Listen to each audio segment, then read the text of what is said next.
having to pick a support.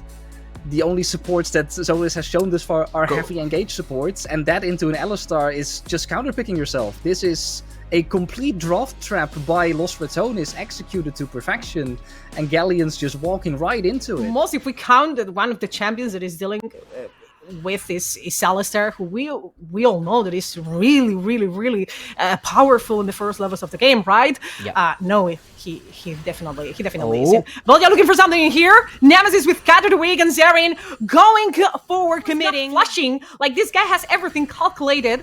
Valyado showing himself up here in the mid lane. Zerrin knows he's in trouble, and he's trying to desperately reach the inner tower in the mid lane.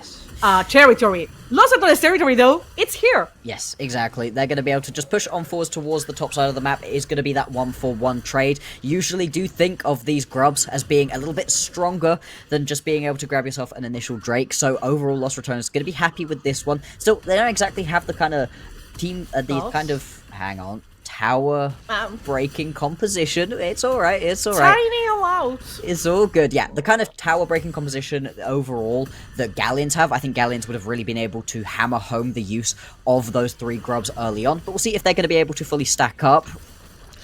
Boss, you're biting this bait, and it's low quality bait, because here with Cersei, right? They got the Drake. You knew they were roaming around. You know that they were here all around, and it goes. Yeah, you've got yourself the Satchel Charger's Harpoon to try to get yourself away a little bit more.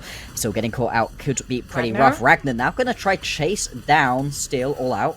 All out from the boss. Oh, Ragnar nice. with the Mega Narc goes silent against the wall. You're grounded, and this is what Ragnar control. So everything is looking good, and Crony is so ahead. You shouldn't be stepping in here. There he goes. Reckless trying to stop Cersei from ganking there in the top lane, but I don't think Ragnar needs Cersei at all. And Crony is already done. Ragnar, I think this is. They're going to try to push on forwards at all. Nice, easy pickup here for the Galions. The Valdez Harpoon with no flash, face checking, able to get this Brave Herald, which is so important for them, right? Yes. Because you need this kind of compass when you're playing poke, when you're playing long range, fragile carriers such as Jace, such as Six. You need to be ahead in vision. You need to be ahead of every single situation. You need to be the one sieging. You don't want to be defending, because those champs are not as good as defending a siege than sieging. Ragnar is out of control. That's another solo kill, and I think it's the 3rd one in this game. Yep. He killed the game boss, and this is not a good death. People was traumatized about Boss Cassandre, and they are still shut down on top of Zerrin. Nemesis getting the kill, 3-2-0, and Bouse cannot sit to him one-on-one right now. More magic resist under his belt, but also you have to have it, otherwise Ragnar will just rip your head off. Crowny again, so stepping forward. There goes Nautilus. It's relentless. One more. There goes Harpoon trying to get. But their composition is fully built for it.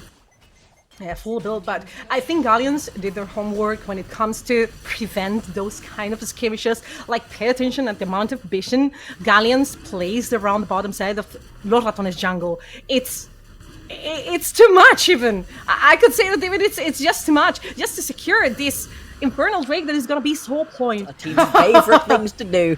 Maybe we've got one here again. Oh god, the Atakan is where disasters are cooked. Atakan is where disasters happen, and there he goes. The tower goes to get back the game on the other side. If Galions secure this Atakan, is gonna be, just a win-win for them. They're just gonna win more. It's an all or nothing for Los Ratones. Or they fight or they lose already in here. They're just trying to figure out how to get themselves into the river, and maybe the curtain call is gonna be the answer. So Elise in a bad position, has to flash away as well. Artlin's still alive. Ragnar jumps in as Meganer, and Cersei is the one securing the Atakan with thus my Nemesis grabbed, and there's no Sky of the Way that's gonna save you from this situation. In this moment where they have, and it's an obligation, they have to fight for this Drake. Absolutely, you can't just step back. Giving over this Infernal Soul uncontested would be really, really bad right here for Los Ratones. The fact they're able to grab themselves that bot lane tower as well is pretty nice, but look, top lane, Ragnar pushing right now, has the TP.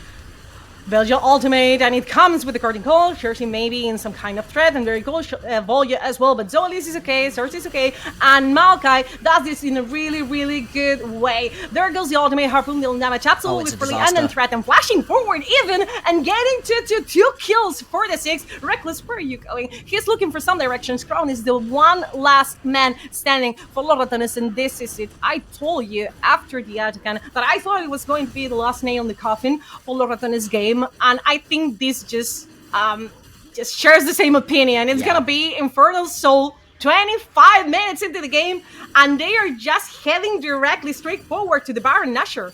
They're getting everything.